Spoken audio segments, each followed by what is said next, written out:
Hey guys, Tony here from Rolling with the Bolins. If this is your first time here to our channel, welcome. And if you like the video, consider subscribing, where we talk about RV and RV lifestyles and what it's like to be in a full-time RVer and some other cool stuff. Well, at least we think it's cool along the way. You be the judge. Anyway, so, a lot of people out here was probably a lot like us when we decided to go full-time RV the first time. A lot of things that, you should probably take into consideration. So I want to share that with you guys before you guys just cash it in, go buy a big monstrosity of a rig, big truck and all that stuff, or big monster of a Class A motorhome, Class C, whatever your choice of vessel may be, to go live RV fabulous or pay to live like a hobo.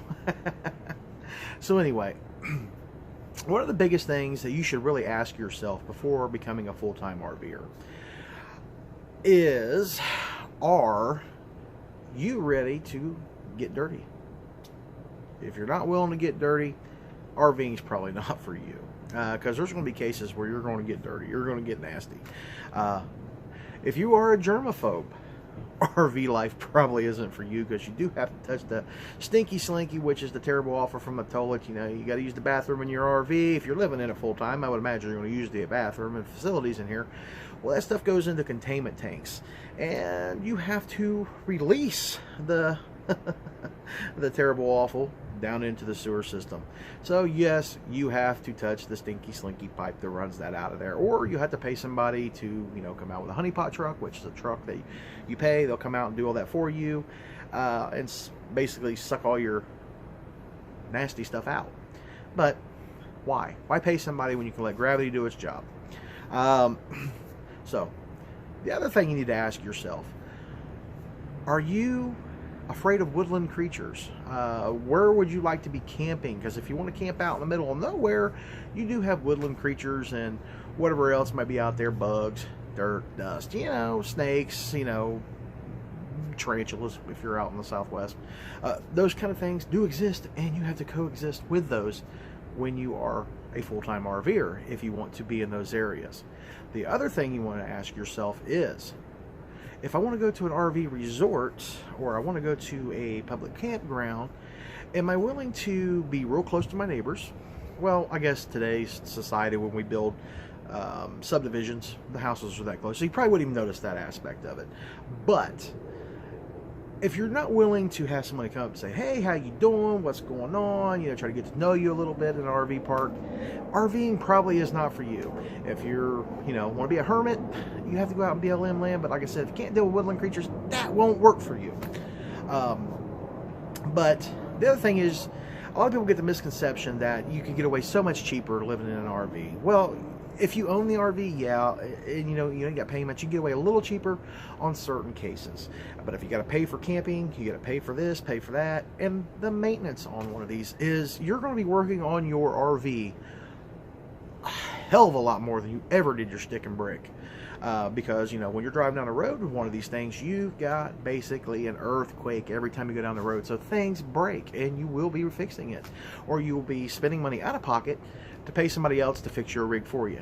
So the other thing is, if you're not a handy person and you are not made of money, and then RVing might not be for you if you're not willing to actually work on your RV, fix the problem. Because sometimes, even if you want to pay somebody to fix it, there's nobody in the area to fix it for you. You have to do it yourself. So that's where, not afraid to get dirty, not afraid to get your hands dirty for one, and be willing to kind of learn as you go. I mean, because RVing is a big learning curve. One of the other things you need to ask yourself is, what are you willing to live without? Because when you actually come out of a stick and brick, you have an abundance of stuff. And you got things you probably haven't seen for years when you're going to downsize and all that good stuff to get rid of it. Well, when you come in an RV, living in an RV is about minimalism. You're not going to be able to take every single item you have in your stick and brick and put it in an RV. There's been a lot of people who do that. I do not suggest it, because one, you're overloading your RV. That's bad on your tires, it's bad on your axles, it's bad on your equipment. You got to adhere to the manufacturer's weight ratings of cargo, how much this rig is, dry weights, and that's, completely empty, nothing in the tanks. You got to take that into consideration. So when you're bringing your stuff in, there's going to be a lot of things you're not going to have. I mean, you know, a lot of people might have, you know, 15 different, you know, frying pans and, you know, gadgets, kitchen gadgets and stuff like that. You really don't need all those. You find one that does multiple things. Multi-use items are your friend becoming Full-Time RV.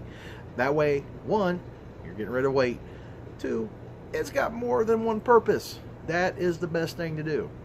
The other part about coming from a stick and brick that you should ask yourself is, am I willing to not always have running water? Am I willing to have to think on my feet? Because when you're a full-time RVer, that's some things you have to do. You have to think on your feet. You have to come up with a game plan sometimes out of the seat of your pants, and you know, sometimes it's a hard life. Are you willing to do that? Are you willing to plan where you're going to get water, where you're going to dump your tanks, how much weight you're going to put in here? So yeah, you got to be kind of a mathematician here too, you know, making sure you don't overload that rig. That's the biggest thing. But you know, really, it's just what you can do without from your stick and brick. Everybody who's, you know, we're not cavemen here. Everybody's lived in a stick and brick at one point in your life. You know, you get used to those creature comforts that you have at home. You know, like abundance of hot water. You know, abundance of water. You know, not filling up a tank every time you take a shower. That you make sure you don't overfill the tank. Those are some things you got to take into consideration. If you like long showers, not here you ain't. You're going to take a quick shower, which usually consists of, so get yourself all soaked up, scrubs, you know, soap it all up, wash the hair, wash the body. As you got your water turned off, then you got to turn your water back on to rinse. Yeah, so you'll have to relearn how to take a shower. But yes, but for those out there who think people who live in RVs don't take showers, yes, we do. And we do have a bathroom. How many times I've been asked that question? Do you guys got a bathroom in there? Yes, of course we have a bathroom there. We don't poop in a bucket. So, but you know, and then you gotta be ready for the stereotypes of people when you tell them that you live in full-time in an RV, because a lot of people's going to think, oh, you're displaced. I'm so sorry. A lot of people don't realize sometimes it can cost more to live this way than it does in a stick and brick. But kind of getting off topic there a little bit, but a few other things you should ask yourself before full-time RVing and going deep into debt. Should I really go deep into debt and buy this big flashy new rig, or should I buy a used one? Well, you've got your pluses and minuses on either new rigs or used rigs. Now, me personally, I prefer a used rig for the simple fact the price is cheaper. Somebody else has already took that initial hit. So, you know, I think you lose about 20% as soon as you take them off the lot. And that's a lot of money you're losing when you buy that big fancy R rig. Because, you know, a lot of these rigs, they can be anywhere uppers of 50, 60, 70, and even over 100 grand. And then throw in a truck, or you want to use a big Class A diesel pusher, 200 grand for a decent one. That's a lot of money for when you take it off the lot. You're going to lose 20% or more or whatever. I don't even know what the depreciation is anymore, because I quit paying attention to it, because I know I'm not taking the hits, so I don't care. I look for a used. But the other benefit of buying a used camper is somebody else has already done that. Somebody else has already went through all the warranty work. Because a lot of people say, well, if you buy new, you get a warranty. And that's, a lot of people thinks that when you're in a stick and brick coming out here thinking, ooh, I buy a brand new rig, ain't nothing gonna be wrong with it. It should get me anywhere. It is a very bad misconception to think buying a new rig, you're not gonna have a problem. Because any RV on the market, I don't care who manufactures it, there's problems, and you will have a problem. So back again, this is where these come in hand. You fix it yourself. The reason I say that, even if you do have a warranty, a lot of times the warranty, the shops are so backed up, you can't actually get in until your warranty's almost up. Well, sure, the salesman will tell you, oh, well, you can use outside sources to have these repairs done. Well, here's the problem with that. A lot of servicemen don't get paid. So a lot of servicemen will not work because the warranty work, they want it to be done in their shop. One, doesn't cost them any extra money. So they don't want to pay extra to have some guy outside come in and do the work. So what happens there is you do not get those things repaired in the time frame of your warranty. So guess what? You're still shelling out the money yourself. So you take that into consideration between a new and a used rig. If you go in with a used rig, you know you're going to put a little bit of money toward it. Best thing is look the RV over 100%. Crawl underneath it, get into crawl spaces, look for any water damage. Your nose is your best friend when you walk in. If you smell something smells musty, watery, just a pungent smell, go start tapping on the side of the walls. Go tapping on the roof. And if it's moving, you don't want it. Move on. There is RV dealers, I can't even throw out a number of how many different RV dealers there is out there. And guess what? They all want your money. So you choose the wise decision. You buy new, that's what you want, go for it. Me, I'm going to buy used. That way I know what I'm getting into, and somebody else has already took care of all the stuff. Because even like I said, buying a brand new one, the fit and finish sucks. You can go to any RV dealer you want to right now and go look. If they got 10 of them out there, go look at 7 of them. Or 7 out of that 10, there's going to be something wrong with it. There's going to be something broke here or broke there. You know, you'll see it flapping in the wind. They'll say, oh, we'll fix that. That just happened in transportation. And a lot of people don't think, transportation, oh, I just because it was delivered. Every time you move it, it's being transported. So, therefore, you're going to cause the same damages to your rig. So, there's another thing you should ask yourself. Am I willing to deal with all the BS and all the red tape that the dealers give you when you go to buy a new one? So, if you don't have a rig, that's one of the things you're going to have to ask yourself, new or used. Now, that's my spill on new and used. I prefer used. Usually, they're already taken care of. A lot of the manufacturer defects are already taken care of. That's not to say it's not going to break on me tomorrow. Yes, it can happen, but the same way with a brand new one. But here's the deal. I got to pay for it anyway. I can fix it now. I'm not waiting 6 to 8 months for the warranty to kick in and fix my rig. And then I know it's done right because I fixed it myself. Or I got a repairman here who had to fix it for me because I had to be beyond my, comprehension to fix that particular issue. But I don't have to wait around till my warranty's out. I can make sure it's done and not wait till the end of my warranty, have it fixed, just to find out they didn't make the repair right, and then my warranty's no good, so I got to pay for it anyway. And it's also tied up in the shop because you take your brand new rig to the shop, it could sit there for 6 to 8 weeks before they even take it inside to look at it. And if you're a full-time RVer, that's not acceptable. You need your rig because it's your home. You need that. That's your residence. You may have a physical address in a state that you came from or whatever before you became a full-time RVer, but that's your home. So, do you want to live in a hotel? No. And the extra bit of money to stay in a hotel, why 6 to 8 weeks of them trying to fix your issue you're having with your brand new rig. Anyway, we're going down a rabbit hole here with the whole new and used rig. The other thing you should really ask yourself is, can you live in a small space? And if there's going to be more than one of you, that space gets a lot smaller sometimes. Fortunate for me, I've got a great wife. So, but sometimes do we get on each other's nerves in a small space? You bet your ass.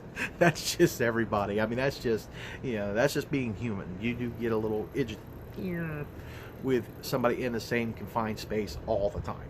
So, when you buy your first rig, if it's going to be more than one of you, get enough room where you might be able to go to one end of the camper to the other, that way you're not getting buried in a desert and all that kind of stuff like that, because that's never a good thing, especially if you're the one getting buried in a desert, So anyway, but, you need to take these things into consideration before you make the leap, sell off all your stuff, and come out here and figure out you don't like it.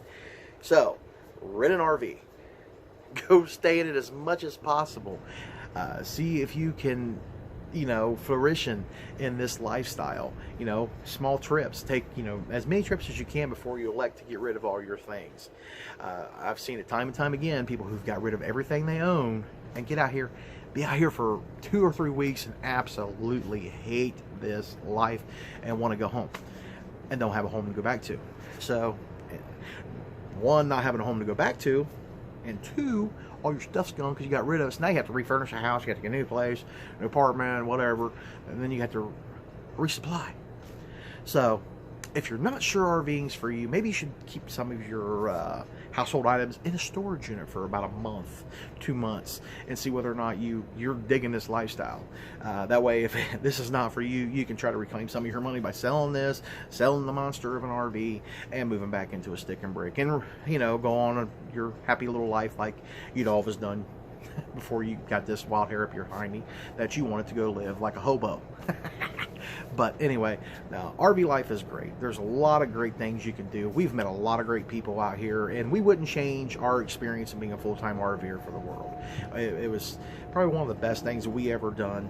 But the main part of this video was to tell you guys, think about some of these key things before you sell off everything and jump out here, because RVing is not for everybody.